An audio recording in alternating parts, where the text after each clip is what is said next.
I came to Coyle Field to write about the wrong person. That is the first thing I have to say, and I have learned over the years that you should say the hardest true thing first, before you lose the nerve for it.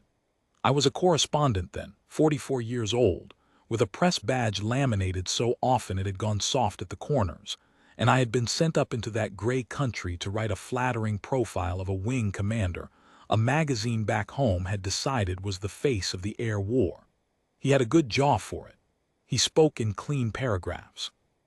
My editor wanted 3,000 words on the man who held the sky over the valleys, and I meant to give them exactly that, and I would have, if the weather and one grounded pilot had not made a liar of every word I had planned. Coyle Field sat on a shelf of cracked hardstand at the lip of a box canyon, 1,100 feet of black air below the ramp, and a wall of mountain across the gap that ate the daylight by 4 in the afternoon. It was an aviation field, a forward one, the kind of place that exists only because helicopters need somewhere to put their wheels down between the worst hours of other men's lives. There were 2 long tents for the crews and a sandbagged operations shack with a stove that never fully caught, and a flight line where the gun ships sat under their blade socks like big patient animals, nose down, waiting. The whole place smelled of jet exhaust and wet canvas, and the particular cold mud that forms where machines and weather argue all winter. I want to describe the cold because the cold is part of the story. It was not the clean white cold of a postcard. It was a low, wet bone cold that came up the canyon in the afternoon like something poured, and it found the gap in your collar, and it made the metal of the airframes ring when you knocked on them. The pilots flew in it because the men on the ground had no choice about being out in it. And a thing I did not understand yet on my first day was how much of courage is just the willingness to be uncomfortable on purpose, for a long time, for someone else. The wing commander met me on the ramp with his good handshake and his good jaw, and he walked me down the line and named the aircraft and the men, and he was generous with the word we. We hold this valley. We don't leave people. We fly the impossible ones. I wrote that down, all of it, in the shorthand I had used for 20 years of men who liked the sound of we, and I believed about half of it, which is the correct amount to believe of any commander on the first day. He was not a bad man. I want to be clear about that, because it matters to what comes later. He was a careful man who had learned that carefulness keeps most people alive most of the time, and who had not yet been in the one situation where carefulness gets people killed. There were perhaps 30 aircrew at Coyle Field, and they were, to a man, exactly what you would expect and want them to be. Lean, tired, profane in the easy way of people who work close to death, generous with coffee and stingy with their fear. They flew the gun ships in pairs, and they flew the lift birds when the lift birds came forward, and they had the manner of men who had each privately made their peace with the math of the place. I liked them. I want that on the record too. Nothing that happened was the fault of bad men. It was the fault of a true thing that good men had decided to stop looking at.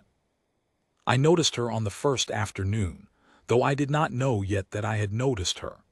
She was at the far end of the line, alone, walking the length of a gun ship with one bare hand flat against the skin of it, the way you might touch a horse you knew, reading something through her palm that the rest of us would have needed instruments to find.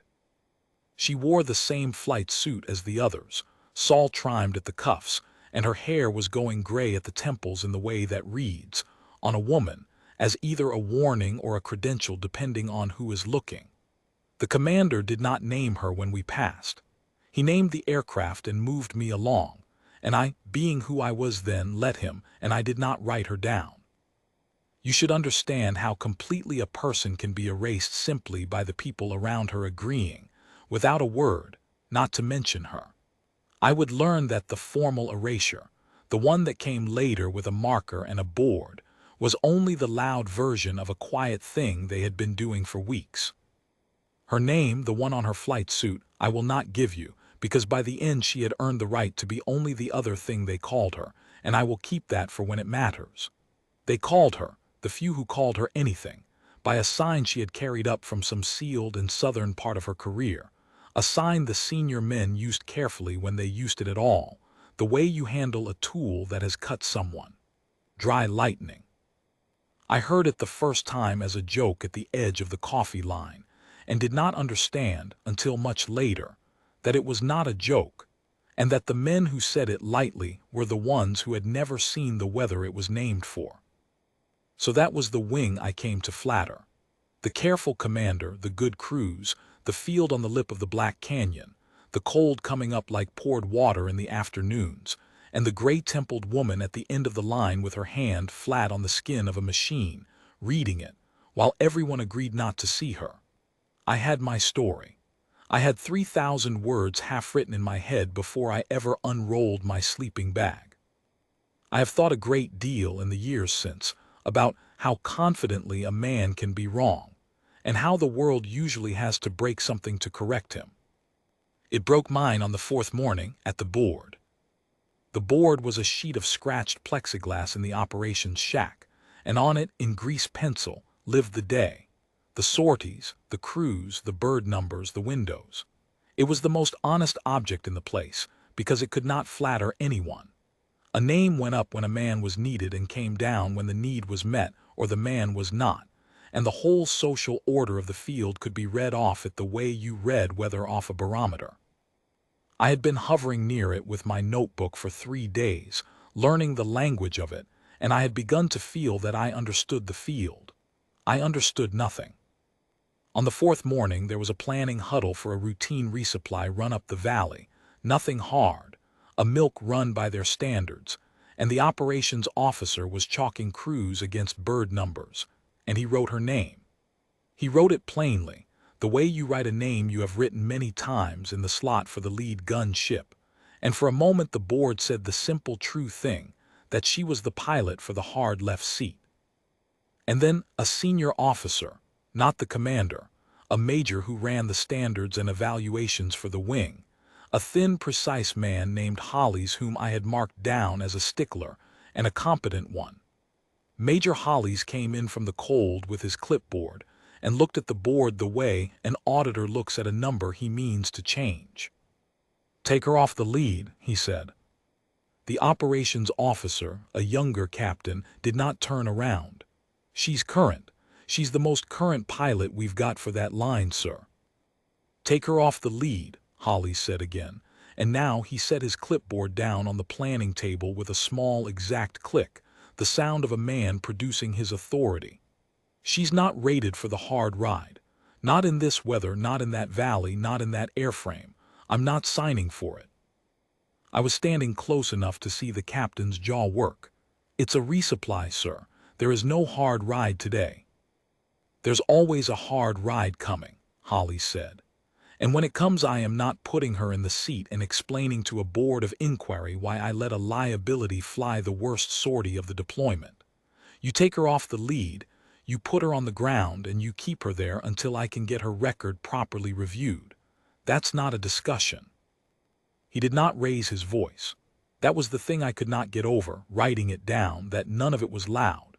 He picked up the grease pencil himself, and he drew a single line through her name on the lead slot, one flat horizontal stroke, and then because the line did not satisfy him, he wiped the name out entirely with the side of his fist, smearing it to a gray ghost on the plexiglass, and wrote another man's name above the smear. It took 4 seconds. I have seen men killed in less time and been less disturbed by it, because death at least pretends to be an accident, and this was a decision. She was in the room. I had not seen her come in, but she was there by the stove with a cup of the coffee that never got hot enough, and she watched her name become a smear and then become another man's name, and her face did not change. I have interviewed men who lost their commands, their countries, their sons, and I have a connoisseur's eye for the small collapses a face makes when something is taken, and her face made none of them. She looked at the board the way she had looked at the gun ship on the first afternoon, with that flat reading attention, as if the erasure were a piece of weather to be noted and flown through, and then she looked down into her coffee and took a sip and found it cold, the way it always was, and set it down. That was all. "Sir," the captain said very carefully, For the record, she has more hours in that airframe than anyone on this field, including. I know what's in her logbook, Holly said. Hours aren't judgment. A high-time pilot who flies a hero sortie and augers a full bird into a canyon wall costs me more than a low-time pilot who turns back. I am paid to prevent the expensive mistake. Off the lead. Ground status. We're done. And they were done. The captain put down the grease pencil. The board now said the safe thing, and the room exhaled the small collective breath of people who have watched authority assert itself, and are privately relieved it didn't ask anything of them. The milk run launched an hour later with a man named in her place, and it went fine because milk runs almost always do, and that ordinary success became, in the wing's mind, a kind of proof that Holly's had been right, though it proved nothing at all. I wrote in my notebook, Standard's Major Ground's female gun pilot calls her a liability, citing risk. Then I underlined liability because I was a professional and I knew a word with a hook in it when I heard one, and I thought I might use it in a paragraph about the hard choices of command. I am ashamed of that underline. It is the most honest record I have of the man I was. Here is the thing I want you to understand about the grounding, because it is the hinge the whole story turns on, and I did not understand it for days. Holly's was not a villain. He believed what he said.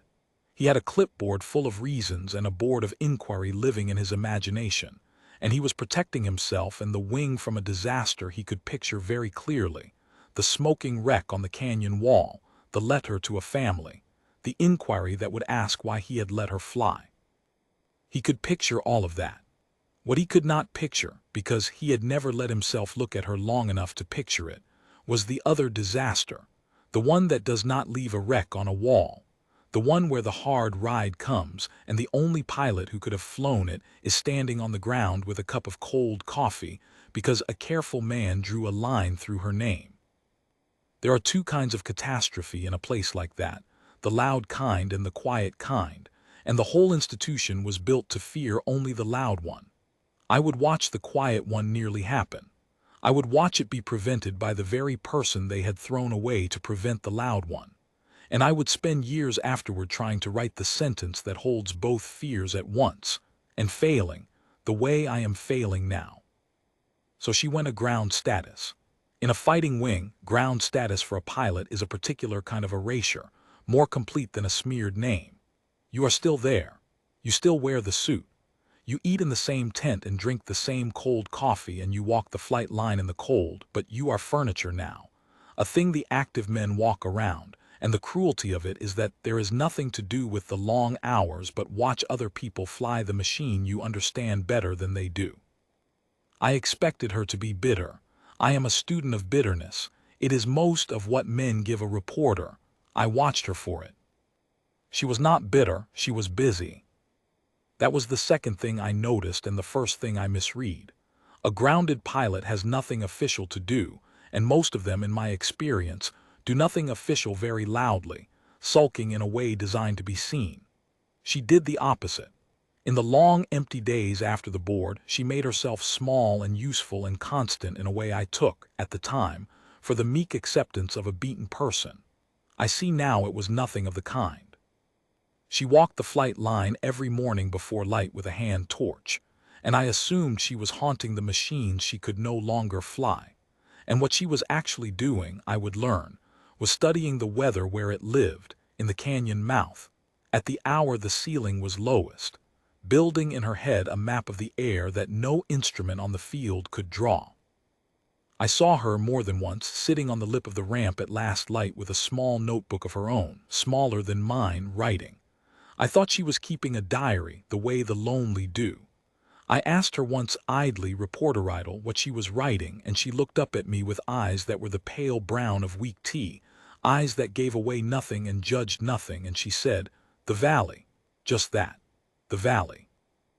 I wrote in my notebook that the grounded pilot kept a sad little journal about the canyon, and I felt, God help me, a flicker of the pity that is the most insulting thing one person can offer another.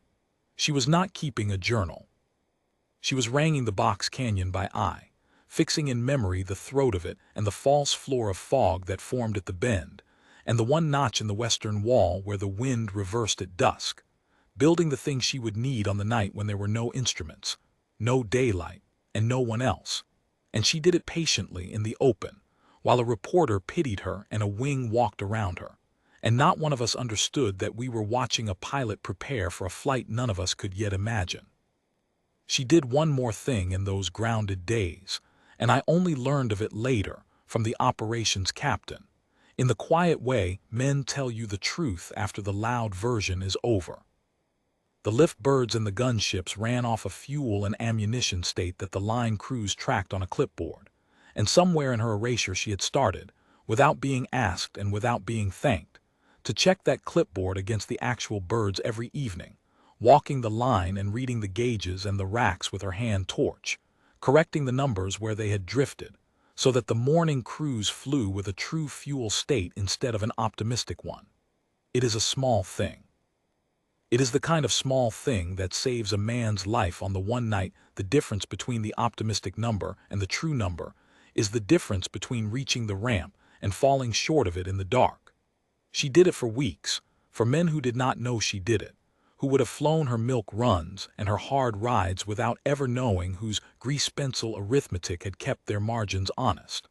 I think about that more than almost anything else.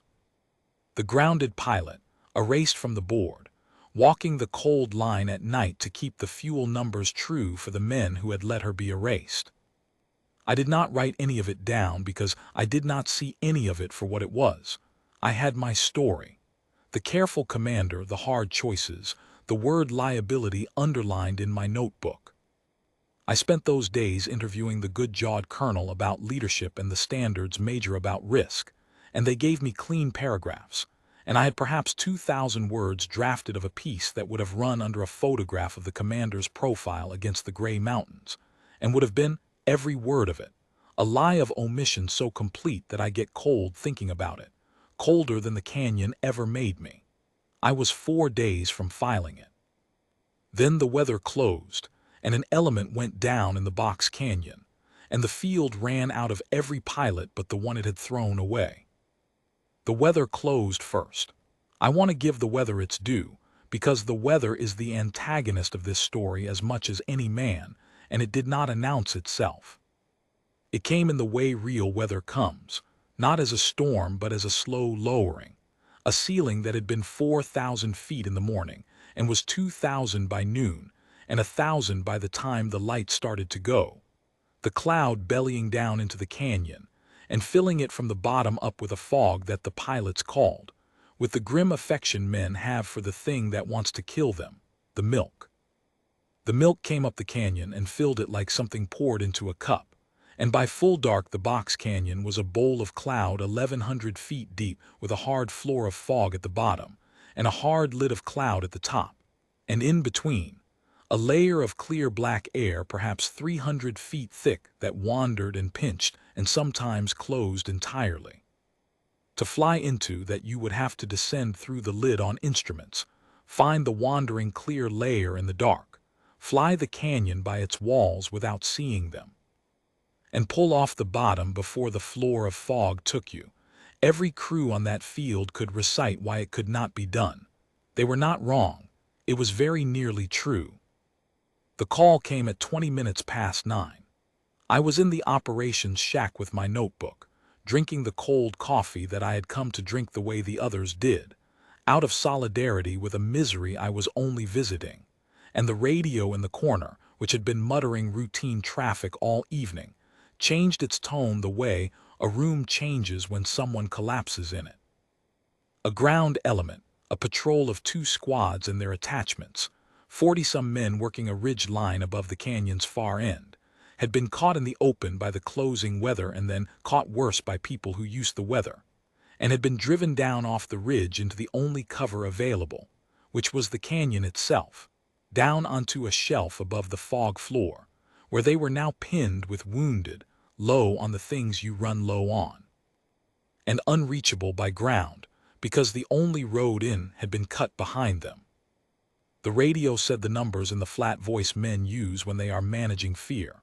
41 effective and walking wounded, 3 urgent litter cases who would not last the night, ammunition state declining, enemy in contact, close, working down the ridge after them in the dark, and the line that emptied the room of its remaining warmth, weather below minimums for extraction, requesting immediate aerial support and casualty evacuation. How copy over. The operations captain keyed the handset and said the things you say, that help was coming, that they should hold.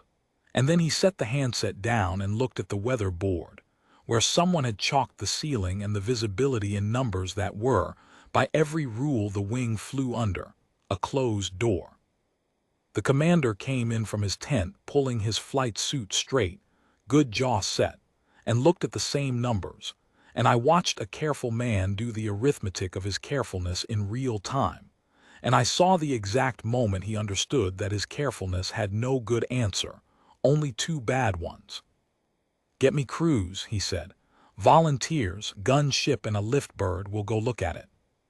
They got crews. I want to be fair to the crews, fairer than I was that night in my heart, because what they did was honest and human, and I have no right to judge it from the ground. The first crew suited up and ran to the lead gun ship and turned the rotors and sat at the end of the ramp with the bird trembling, and the pilot looked up the dark canyon into the milk, and he flew, he did fly. He lifted off and went forward into it, and he was gone for 11 minutes, and then his voice came back over the radio cracked down the middle, and he said the ceiling was on the deck at the canyon mouth, that he had no horizon, no reference, that he had nearly flown into the western wall on instruments alone and had pulled off, and that it could not be done, not in the dark, not at that bird's weight, not by him. He brought the aircraft back and landed it hot and shaking and climbed out and was sick over the side of the ramp, and no one said a word against him, because every man there knew he had flown to the edge of the possible and looked over it and made the only choice a sane man makes. The second crew tried the lift bird. The lift bird could not even reach the canyon mouth. The milk had come down the approach valley too, and they turned back before the hard part, and that was not cowardice either. That was a heavy unarmed aircraft full of nothing but the intention to help, which is not enough in that weather to be worth the lives aboard it. I'm going to tell you about the refusals plainly, because the refusals are not the shameful part of this story. The shameful part already happened at the board with the grease pencil. The refusals were the honest part. One after another, through the worst hour I have ever spent on the ground, the crews of Coyle Field looked at the canyon and the weather and the weight of the rescue and said, each in his own words, that it could not be flown. They were experienced men. They were brave men. I had watched them be brave on ordinary days. And bravery, it turns out, is not the same thing as the specific, narrow, terrible competence that one impossible flight requires. And they knew the difference. And they were honest about it, which is its own kind of courage.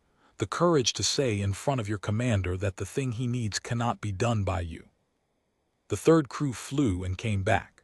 The fourth would not fly at all, the pilot saying flatly that he would not kill his co-pilot and his gunner for a flight that ended on the wall, and the commander did not order him, because you cannot order a man to fly the genuinely impossible, and the commander knew it was genuinely impossible, or near enough that the difference was a coin toss with 3 crews' lives and 41 men's on each face of the coin.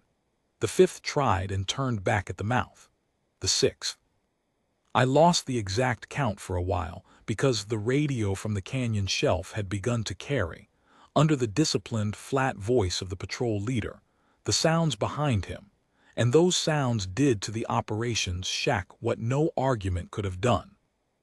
By the 9th refusal, and I am confident of 9, because I counted them later against the operations log, 9 crews who flew to the edge or declined the edge, 9 honest men's verdicts that the sortie could not be flown. By the 9th refusal, the commander was standing very still in the middle of the shack with the handset in his hand, and the patrol leader's voice was asking, not demanding, just asking, whether anything was coming, and the 3 urgent litter cases had become. In the flat arithmetic of the radio, the thing the night was going to take if no one flew. The commander keyed the handset to answer and could not find the words, and set it down, and I saw on the good jaw the look of a careful man at the bottom of his carefulness, with nothing under it. It was the operations captain who said it, the young one who had argued at the board 4 mornings before and lost. He did not say it loudly. He said it the way you say a thing you have been holding in your mouth for 4 days. There's one pilot we haven't asked. The shack went quiet in a different register than it had been quiet before. Major Hollis was there. He had come in from the cold an hour earlier and had stood at the edge of it all by the stove, watching the crews fail, and his face had gotten tighter with each refusal, because a part of him, I think, had begun to do the arithmetic of the other disaster, the quiet one, and to feel it coming for him. He knew exactly which pilot the captain meant. Everyone did. She was standing by the stove, 3 feet from him, in her flight suit with the salt-rimed cuffs, holding a cup of the cold coffee, and she had been there the whole time, furniture erased, watching 9 crews look at the canyon and decline it, and her face had done none of the things a face does. "She's on ground status," Holly said. His voice was not what it had been at the board. There was a crack in the precision of it. "I grounded her. I'm on record." "Then take her off it," the captain said. "If I put her in that seat and she dies in that canyon," Holly said, and now the crack was wide open, "it is on my name. I am the standards officer. I signed her down. If I sign her up tonight into that and it ends the way it ends." "And if she's the only one who can fly it," the captain said, "and you keep her on the ground, and those men die because the one pilot who could have reached them was standing in this shack on a status you wrote, whose name is that on?" That was the sentence. That was the whole thing said out loud at last, the 2 disasters set side by side on the table where the wing had refused to put them. The loud one, the wreck on the wall, the inquiry, Hollis's name on the signature. And the quiet one, the one with no wreck and no inquiry, the 41 men and the 3 litter cases the night would take, and Hollis's name on that too, just written in an ink that does not show up at boards of inquiry, the ink the quiet catastrophes are written in. The commander looked at her. Everyone looked at her. She set the cup of cold coffee down on the edge of the stove, carefully, so it would not spill, the way you set a thing down when you have decided to be done with it. And she looked at the weather board with the numbers chalked on it that meant a closed door. And she did the reading thing with her flat, pale eyes, the canyon and the milk and the weight and the dark all going through her at once. And then she looked at the commander. She did not make a speech. I have sat through the speeches men make at such moments, the rising music of them, and there was none of that. She said, in a voice no louder than she had used to say the valley to me on the ramp, "I can fly it." "It's below minimums," Holly said. He was not arguing anymore. I think he was offering her, one last time the door out, the honorable refusal that 9 men had already taken. "Nobody can fly it. 9 crews. 9 crews flew the canyon they could see," she said. "I've been flying the one they can't for 3 weeks." And she turned to the operations captain and said, "I'll take the lead gun ship. I need it fueled to the number on your clipboard, the true number, not the optimistic one. It's already there. I checked it at last light. I need full racks. I need the bird I've been walking, 314, not the spare. I know where her instruments lie to me and by how much.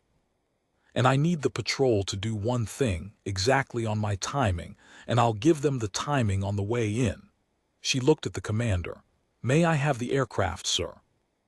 It was not a question. It was the form of a question wrapped around a decision. The way her saying she could fly it had been the form of a statement wrapped around a fact. And the commander, the careful man at the bottom of his carefulness, looked at her for a long moment and then said the only word that was left to him, which was, "Go." Hollis did not say anything. He went to the board, to the scratched plexiglass where 4 mornings earlier he had wiped her name to a gray ghost, and he picked up the grease pencil, and his hand was not entirely steady, and he wrote her name back into the lead slot. He did not write the soft name, the one from her flight suit. He wrote the other one, the sealed and southern one, the one the senior men used like a tool that had cut someone, and seeing it go up on the board in his careful hand was the first time I understood that it was not a joke and had never been a joke. He wrote dry lightning in the lead gun ship slot in grease pencil on the most honest object in the place, and then he set the pencil down and stepped back. And the board, for the first time since I had arrived, told the whole truth.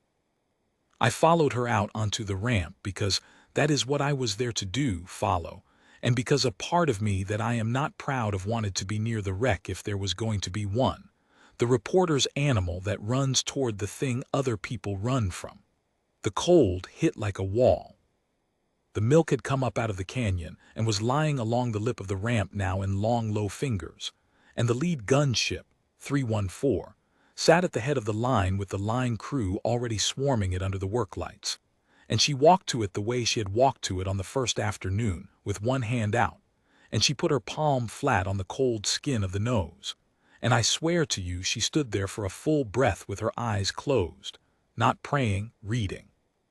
The way you take the temperature of a thing you are about to ask everything of. Then she went to work, and the work was the most beautiful and terrible thing I have ever watched a human being do, because it was so unbeautiful, so without drama, so entirely the opposite of the thing the movies had taught me to expect. She did not run. She did not shout. She walked the aircraft slowly with the line chief, and she touched every point of it, the rotor hub and the tail and the racks and the gear, and she asked short, flat questions and got short, flat answers. And where the line chief said a number, she repeated it back.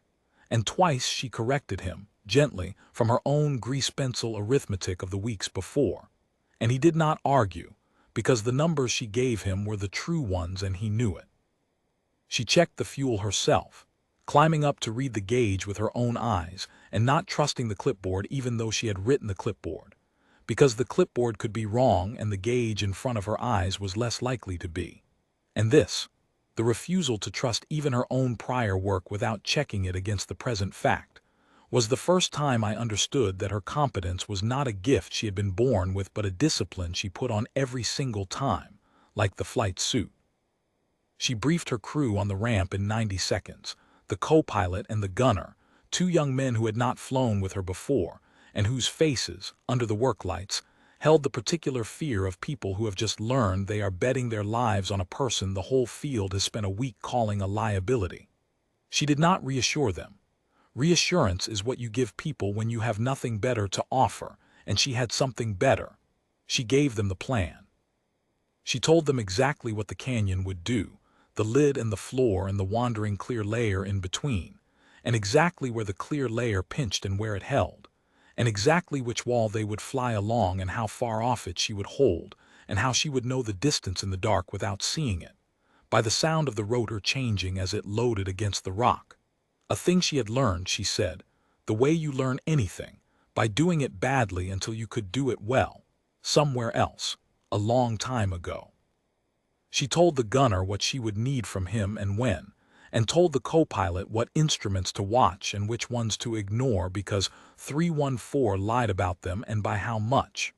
By the end of the 90 seconds, the two young faces had changed.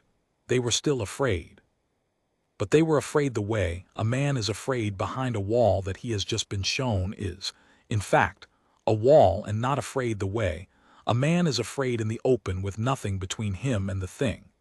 And the difference between those two fears is the difference between a crew that flies and a crew that comes apart. And she had moved them across it in 90 seconds, with information, with no music at all.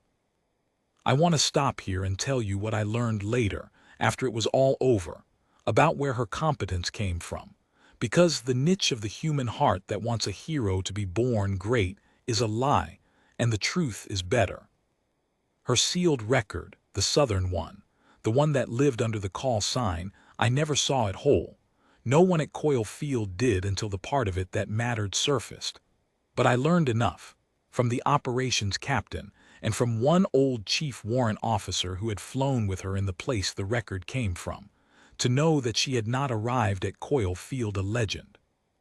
She had arrived a pilot who had spent years flying the rides no one else would take, in weather no one else would fly, not because she was reckless, but because she was the opposite of reckless, because she had figured out, early and at cost, that the way you survive the impossible flight is to make it not impossible before you ever fly it, to do the pre-work, to walk the ground, to range the valley, to learn the wind as a system and not a surprise, to know the aircraft's lies, to fuel to the true number. So that on the night when it counts, you are not gambling, you are cashing a check you spent months depositing. They called her dry lightning because of the weather she flew in, the high dry electrical storms that ground every sane aviator, and because the old chief told me lightning is not chaos, whatever it looks like. Lightning is the most disciplined thing in the sky. It finds the one true path to the ground and takes it without hesitation and without waste, and that, he said, was how she flew. Not wild. The opposite of wild, the straightest line through the storm. She got into the seat. The work lights threw her shadow long across the ramp. The line crew pulled the chocks and stood back, and the rotors came up to speed with that sound that gets into your chest and stays, and the milk along the ramp lip swirled and parted in the rotor wash, and 314 lifted off the cracked hardstand of Coil Field and turned its nose toward the black mouth of the canyon, and the weather that 9 crews had flown to the edge of and declined. I stood on the ramp with the commander and the operations captain and Major Hollies, the 4 of us, and we watched her navigation light go forward into the milk and dim and disappear. And then there was nothing to watch, only the radio, and the cold, and the canyon eating her light the way it ate the daylight every afternoon at 4. Holly stood with his clipboard at his side, forgotten in his hand, and his face in the work light was the face of a man watching the consequence of his own carefulness fly off into the dark, not knowing yet which catastrophe he was about to be the author of, the loud one or the quiet one. And I understood that he was praying, the careful, precise man, praying without moving his lips that the liability he had grounded was, in fact, the legend the call sign claimed, because if she was not, he had killed her and 3 more, and if she was, he had nearly killed 41. And there was no version of the night left in which Major Hollies got to be right. The radio gave us the flight in pieces. That is how I have it, in the flat clipped pieces of her voice and her co-pilot's voice across the net, the way you get any flight from the ground, never the whole thing, only the edges. I have reconstructed the rest in the years since from the crew, from the patrol on the shelf, from the aircraft's own recorded instruments, and I will give it to you as whole as I can make it. But you should know that on the ramp that night we had only the edges, only the voice coming back out of the milk every minute or so to tell us she was still alive, and the silences between, which were the longest silences of my life. She did not descend at the mouth where the others had. That was the first thing, and it was the whole thing. The crews that had failed had flown into the canyon mouth at altitude and tried to descend through the lid into the clear layer, and had found the lid on the deck, no clear layer, the milk floor to ceiling, and had pulled off because there was nothing else a sane pilot could do. She did not do that. She had learned in her 3 weeks of walking the valley that the milk did not fill the canyon evenly, that there was a place 2 miles in where the western wall undercut, and a draft came down off the rim and held a pocket of clear air open against the rock even when the rest of the canyon was full. A place she called, in her 90-second brief, the chimney, and she flew the gunship in low along the eastern wall below the lid where the milk was thinnest.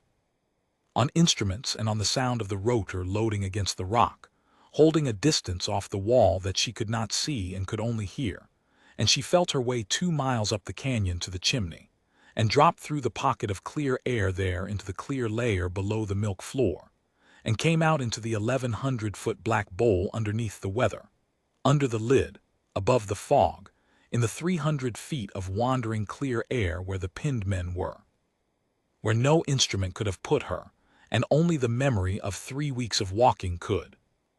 "We're under it," her voice said on the net, flat, no triumph in it, a woman reporting a fact.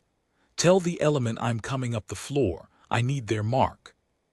The patrol leader's voice came back tight with the thing men's voices do when hope arrives that they had stopped allowing themselves, and he gave her the mark, an infrared strobe on the shelf, and she came up the canyon floor in the dark under the weather toward it, and the first run was not a rescue. The first run was the gun.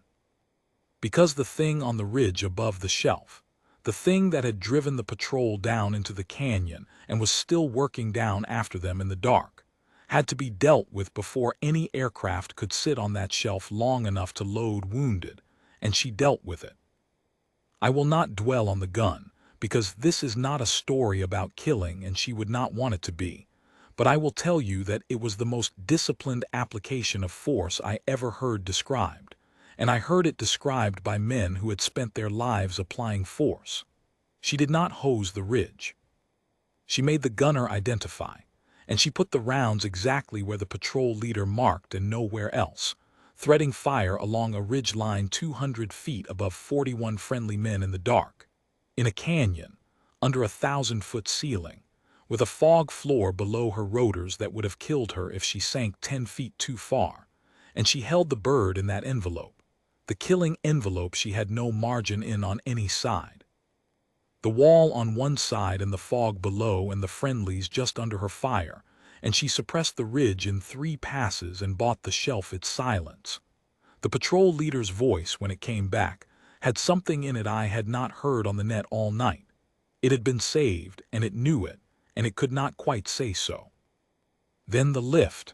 She had no lift bird. The lift birds could not get up the valley. So she did the thing that should not have been possible, which was to use the gunship, the armed bird, not built for it, to bring the men out. And she could not bring 41 men out at once. 314 would not hold them and could not lift them in that thin, cold air at that altitude. So she did it in runs. And each run she had to fly the chimney back up through the milk on instruments and memory, climb out of the bowl through the one pocket of clear air against the western wall, transit back to Coil Field on the gauges, set down on the ramp, offload the men into our hands, refuel to the true number she had insisted on, and fly back into the canyon and down the chimney into the bowl again, and do it again and again. She flew the chimney 11 times that night, 5 times in, with the bird empty and light, dropping through the pocket into the bowl, 5 times out heavy, with men packed into the gunship in a way no manual allows, the most fragile of the wounded strapped where she could watch them, the rest holding on to each other and to the airframe, and to the edge of the thing they had stopped believing in. The 11th was a final pass to confirm the shelf was empty, that no man had been left, because she would not leave a man, and only when she had flown the length of the dark shelf with the searchlight and seen it bare did she climb the chimney the last time and bring 314 home. I have to make you understand that the chimney did not stay the same chimney. That is the part the men who reconstructed it later found hardest to credit, and it is the part that tells you most about what she was. The pocket of clear air against the western wall was not a fixed door she had only to find and use. It was a living thing, made by the draft off the rim arguing with the milk rising off the floor, and the argument shifted as the night went on and the temperature dropped and the wind off the high ground backed around, so that the pocket she dropped through on the second run was not in the same place or the same shape as the one she had dropped through on the first. And she knew it would not be, because she had logged the wind in her 3 weeks of walking not as a number but as a system, a thing with rules. And she could predict where the door would move before she flew to it. On the third run, the co-pilot's voice came across the net, tight, saying the pocket had closed, that the wall was solid milk where the door had been. And her voice came back flat and unhurried, telling him to wait, that it would open again in 90 seconds when the gust off the northern rim came through, that it always came in threes and they had felt 2, and they held the bird in the dark off the wall for 90 seconds on her word, on nothing but her reading of a wind she could not see, and the door opened. Exactly as she had said, and she flew through it. The co-pilot told me that later in the aid tent, still pale with it. She knew the wind 90 seconds before it came, he said. I have flown 4 years, and I did not know you could know that.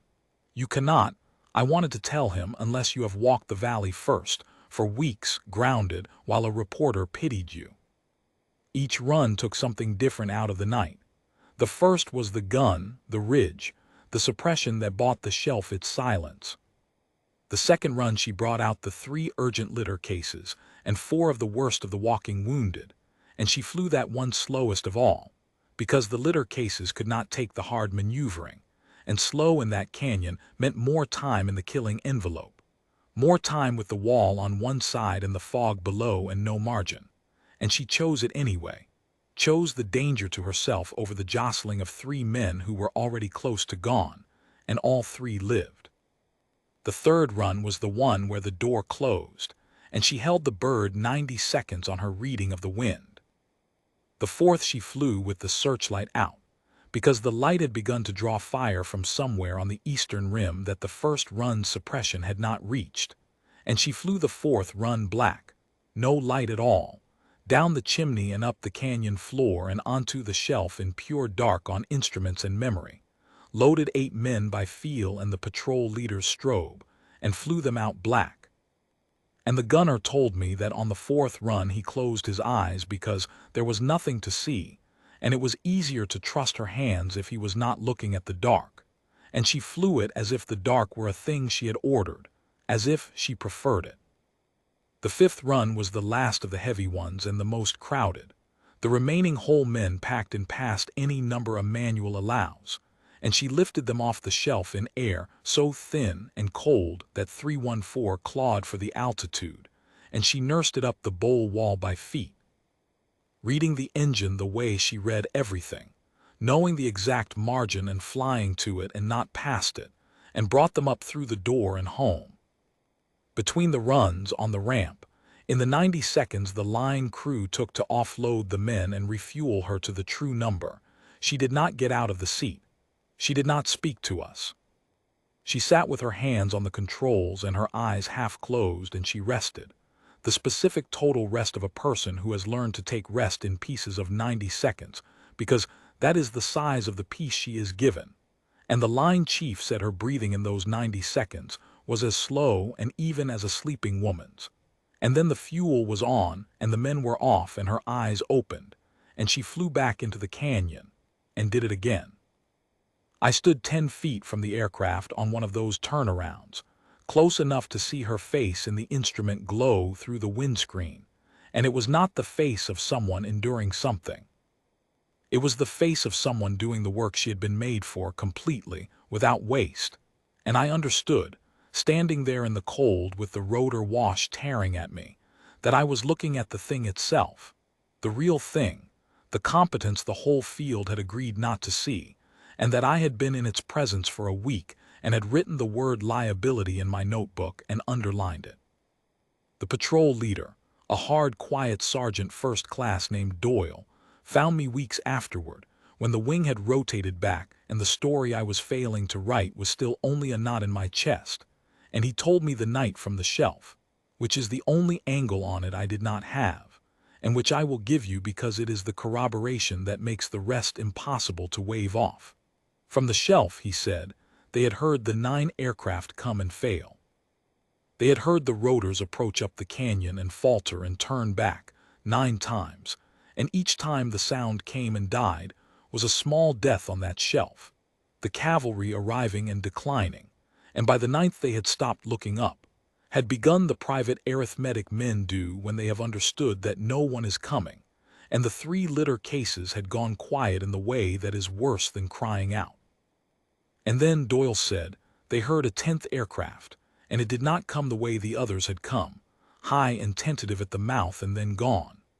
It came low along the eastern wall, under the weather where no aircraft could be, and it did not falter, and it did not turn back, and it came straight up the floor of the canyon in the dark as if the pilot could see in the dark, and the men on the shelf who had stopped looking up looked up. He said he would remember to the end of his life the sound of that rotor coming up the floor steady when every other had faltered, and the voice on his radio, flat, a woman's voice, with nothing in it but the work, telling him she was under it and coming up the floor and needed his mark. He said he had been a soldier 20 years and had never heard a voice he wanted more to obey. He gave her the mark. And then the gun came onto the ridge above them exactly where it was needed and nowhere else, and the thing that had been working down the slope after them stopped, and the shelf, for the first time in 3 hours, was silent, and into that silence the same flat voice said she was coming in to load the worst of them first. Doyle said that several of his men, hard men, wept then not from fear, which they had managed all night, but from the particular unbearable thing of being reached after you have decided you will not be. I put Doyle's account here because a reporter learns to distrust the single source and to trust the thing two sources tell him from opposite ends. And I had the flight from the cockpit net, and now I had it from the shelf. And they fit, edge to edge with no seam, and that is how you know a thing is true. On the ramp we counted them as they came off. I counted them myself, with my own hands on their shoulders, helping them down out of the bird into the cold and the work lights, because somewhere in the night I had put my notebook in my pocket and forgotten it. The only time in 20 years I forgot the notebook. And I will tell you that helping a saved man down out of an aircraft with your own hands is a different thing from writing his number in a book. And I have never gone back to being the man who would rather write the number. We counted them off the 5 heavy runs, and they came in clumps, the walking wounded and the whole men, and then the litter cases passed down with terrible care. The 3 urgent ones that the radio had said the night would take, all 3 alive, gray and shocked and alive, and the medics ran them off to the aid tent, and the count rose and stopped at 41. 41. Every man on the shelf. The number the radio had given us at 9:20 as the thing the weather and the dark were going to take, and she had taken it back, everyone. Across 11 passes of a Flight 9 cruise had flown to the edge of and called impossible, and she had not been wrong, because she had spent 3 weeks making sure she would not be wrong, walking the valley a grounded woman with a hand torch while we pitied her and called her a liability and wrote her name off a board. She brought 314 in on the last landing and set it down on the cracked hardstand softer than any landing I saw at Coyle Field before or after. The way you set down a thing you have asked everything of and that has given you everything. And the rotors wound down, and the canyon let its silence back in. And she sat in the seat for a moment with her hands still on the controls and her head tipped back against the rest and her eyes closed. And she let out one long breath. One. The only sign the whole night that any of it had cost her anything. And then she opened her eyes and shut the aircraft down by the checklist. Every item in order. The same flat discipline at the end as at the beginning, and climbed down out of the bird onto the ramp where 41 men she had carried out of the dark were standing in the cold, and the entire wing of Coyle Field was standing and waiting. I have tried many times to describe what happened on the ramp, and I have never gotten it right, and I am not sure I will get it right now, but it is the reason I am telling you any of this, so I will try. She came down off the aircraft expecting nothing. That is the part I keep returning to. She came down the way she had walked to the board 4 mornings before, the way she had set her cold coffee on the stove, with no expectation in her at all, no waiting for the thing that was about to happen, because she had not flown the canyon to be thanked. She had flown it because 41 men were on a shelf, and she was the one who could reach them. And the reaching was the whole of it for her. It was complete in itself, and the ramp and the wing and the standing men were, I think, almost an intrusion on something she had already finished privately in the dark. She came down to walk to the operations shack and write up the aircraft, I believe. That was all she meant to do. She had a habit, the operations captain told me, of writing up the aircraft herself after a hard flight, every squawk, so the next crew would fly her true. She did not get to the shack. The commander reached her first. The careful man with the good jaw, who had spent 4 mornings letting her be erased and 1 night learning what his carefulness had nearly cost, walked across the cracked hardstand in the cold to where she stood by the nose of 314, and he stopped in front of her. And for a moment he could not do anything at all, and then he came to attention, the full thing, the heels and the spine, and he saluted her. He did not salute her the quick way you return a junior's courtesy. He gave her the slow, deliberate, deep salute that is given to the colors and to the fallen, and to the very few living people a soldier decides are owed it. And he held it, and his good jaw was not steady, and his eyes in the work light were wet. And he held the salute until she returned it, which she did exactly without drama, the way she did everything, her hand coming up level and sure. And then she held her own salute a half second longer than his, and dropped her hand last. which is the senior's gesture, the small, unmistakable courtesy of rank that says, I see your respect, and I receive it, and I am, in fact, your senior. And that was the moment, I think, that the whole field understood what it had grounded. Because then the others came, not on an order. I was standing right there, and I am telling you, no one gave an order, no one could have. An ordered salute is a different and lesser thing entirely. The crews came to attention the way water finds its level, without anyone deciding it. The 9 pilots who had flown to the edge and declined first, because they understood best what she had done, and then their co-pilots and gunners, and then the line crews, and then the men she had carried out of the canyon, the 41, the ones who could stand coming to attention on their own feet, and the ones who could not, being held up by the ones who could, so that they could stand too. And the whole ramp of Coil Field came to attention in the cold and the milk and the work lights, and saluted a woman they had spent a week calling a liability, and she stood at the nose of 314 and received it, all of it, without triumph and without cruelty, and without the smallest flicker of I told you so, because she had not, in fact, told them so. She had simply flown the canyon, and she returned the salute of the whole standing field with one level motion of her hand, and dropped it last. And that was all. Major Holly's was the final one. He had not been able to move at first. I watched him. He stood at the edge of the ramp with his clipboard still forgotten in his hand and watched the commander salute her and the field come to attention around her, and his precise, careful face was doing something I had not seen it do, which was to break slowly, the way ice breaks, from the inside, along lines you cannot see until they show. And then he set the clipboard down on the hard stand, deliberately, the way you set down a thing you are done with, the same way she had set down the cold coffee, and he walked across the ramp through the standing men to the nose of the aircraft, and he stood in front of her, the man who had wiped her name to a gray ghost, and he could not speak, and he did not try to, because there was nothing he could say that would not have been smaller than the thing he had to do, and he came to attention and he saluted her. And his hand was not steady, and she returned it, and to him, only to him, she did one thing she did to no one else on that ramp. She held his salute and his eyes an extra beat, and she gave him, very slightly, the smallest possible motion, a nod. Not forgiveness exactly. Forgiveness was not hers to perform on a ramp in front of a wing, and she was too clean a person to perform it. It was something more useful than forgiveness. It was a release. It said, the account is closed. You do not owe me a public penance.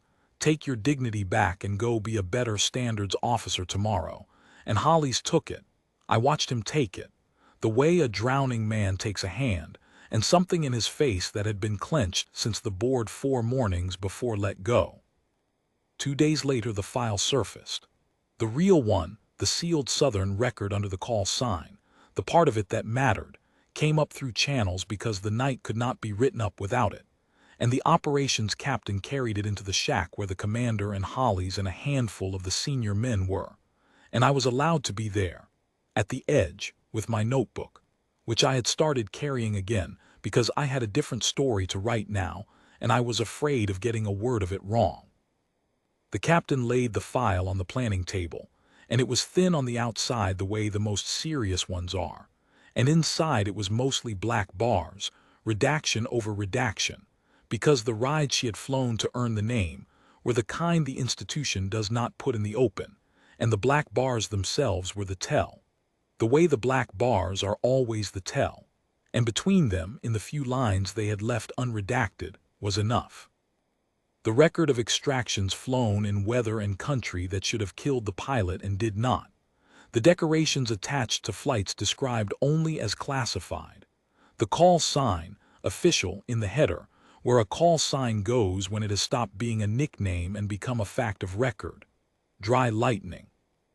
And the senior men around the planning table read down the few unredacted lines, and the room went quiet. And one by one, without an order the way it had happened on the ramp, they came to attention around the table, the commander and Hollies and the captain and the senior chiefs, and saluted a file, a thin folder of black bars on a planning table, because the woman herself was not there. She was out on the line writing up an aircraft, and they saluted what they had thrown away and gotten back. And I stood at the edge of the room and did not salute because I had not earned the right. I had only watched, but I took off my hat. The grounding order was rescinded that same day. Hollis rescinded it himself in his own precise hand, and where the form asked for the reason, he wrote, "The operations captain told me, only this. Pilot found fully rated for the hard ride." It is the only joke I ever knew Major Hollis to make, and it was not really a joke. It was the closest a precise man could come to saying that he had been wrong in the one direction. A standards officer is most afraid of being wrong, and that he would rather be on record as wrong than let the record stay a lie. I never filed the story I came to write. The good-jawed commander, the face of the air war, the 3,000 words under the profile photograph. I let it die, and my editor was angry, and I did not care, because I had watched a thing happen at Coyle Field that the story I had planned to write would have erased as completely as Hollis's fist erased her name on the board, and I was done being a man who erased people for a clean paragraph. I tried, instead, to write this one. It took me years to be able to. The magazine did not want it. It was not a flattering profile of a man with a good jaw. It was a hard, true thing about how a careful institution nearly killed 41 men by throwing away the one pilot who could save them, and how the throwing away was done quietly, by good men, with a grease pencil, 4 mornings before the night that needed her, and how she walked the cold line in the dark the whole grounded time, keeping the fuel numbers true for the men who had erased her, and flew the canyon 11 times for them anyway, and asked for nothing, and dropped her hand last. I have thought in the years since about why she dropped her hand last, on the ramp and to Hollis both, and I think it is the truest thing I know about her and about the kind of strength the world is built not to see. A lesser person, vindicated like that, with the whole field standing, would have had something to prove still, would have needed the salute, would have drunk it. She did not need it. She had emptied herself of the need to be seen the same way she had emptied the flight of luck, on purpose, over years, because the need to be seen is a handle, and a handle is a thing the dark can grab, and she meant to leave the dark nothing to grab. She dropped her hand last not because she was claiming her rank over them, but because she was, even then, even in the moment they finally saw her, giving them something, giving Hollis back his dignity, giving the commander his salute received, giving the whole standing field the cleaner thing of a senior who takes their respect without making them pay for the days they withheld it. Her strength was generous because it was secure. That is the sentence I came all this way to write and could not write for years. Real strength is generous because it has enough and never has to take. They asked her once, the senior men in the days after, where she had learned to fly weather like that, the chimney and the wall in the dark on the sound of the rotor, and she gave them the flattest possible answer, the same answer she gave me when I asked her, finally, on the last morning, before she went on to the next sealed and southern place they were sending her, the next ride no one else would take. She did not say a great teacher. She did not say a hard war. She looked at me with the weak-tea eyes that gave away nothing and judged nothing, and she said, "I walked the valley first." 4 words. That is the whole of it. She walked the valley first, every valley for weeks, in the cold, grounded or not, thanked or not, so that on the night there were no instruments and no daylight and no one else. She was not gambling. She was cashing a check she had spent a long time depositing, and that, more than the call sign and the black bars and the 41 men, is the thing I have tried hardest to carry away from Coyle Field and into the rest of my life.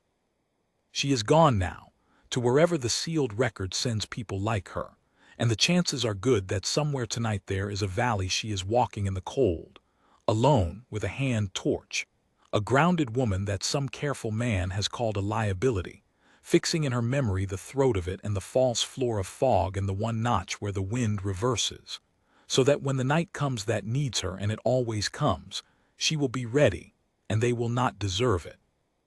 And she will fly it anyway, and drop her hand last. I came to Coyle Field to write about the wrong person. I am glad now that the weather closed and the canyon ran out of every pilot but the one they had thrown away, because it made a liar of every word I had planned and a better man, I hope, of the one who had planned them. They said she wasn't rated for the hard ride. She was the only one who was. I have her 4 words pinned where I can see them, the way Holly's kept that order on record, the closest thing I have to a salute I am allowed to give. I walked the valley first. So should we all, before we ever again look at a person at the end of the line, with her hand flat on the skin of a machine, reading it, and decide for a clean paragraph that we do not need to see her.